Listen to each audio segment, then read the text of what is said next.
ঠিক এখন বাজে রাতের 12:30 বাজে, আর আমি আছি বীরপুর 10-এ বাইক পট্টি বলে যেটাকে। আর টু হুইলারের নিচে সে নতুন ব্যানার লাগাইছে, সুন্দর হয়েছে। তো আসেন, এতক্ষণ এখানে কি করছে এটা দেখাইতেছি। আর ওর অবস্থাও খারাপ, সুজনের অবস্থাও খারাপ। মোটামুটি বিল্ড করছি, আরো অনেক কিছু বাকি আছে। এটা আমি আমার ইউটিউব চ্যানেলে ব্লগ করতেছি, ব্লগ আপলোড হবে। তো এটা একটা ফেসবুকের শর্ট ভিডিও, এই জন্য আর কি পাওয়া করে আজকে অনেক প্যারা দিছি, আমি নিজেও প্যারা নিছি, লগে ইসমাইলও প্যারা দিছি। পুরা মিরপুর এই মাথাতে হিমাত আজকে দৌড়াইছি। দেখেন না ওর অবস্থা কি। ভাইয়া ভাইয়া তুই আমার মনে মনে পদ্ধতি আছে না ভাইয়া, সত্যি সত্যি আসলে দ্যাটস ওয়াই আমি টু হুইলারে আসি, যেখানে আসলে আমি একটা ভালো সার্ভিস পাই, ঠিক আছে।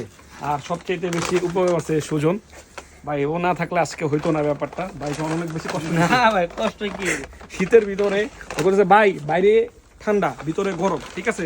তো আজকের ভিডিওটা এই পর্যন্ত। আর যাদের এক্সেসরিজ লাগবে টু হুইলারে আসতে পারো, মোস্ট ওয়েলকাম এভরিওয়ান। তো আজকে এখান থেকে বিদায় নিচ্ছি। Have fun, peace, love you all, আসসালামু আলাইকুম।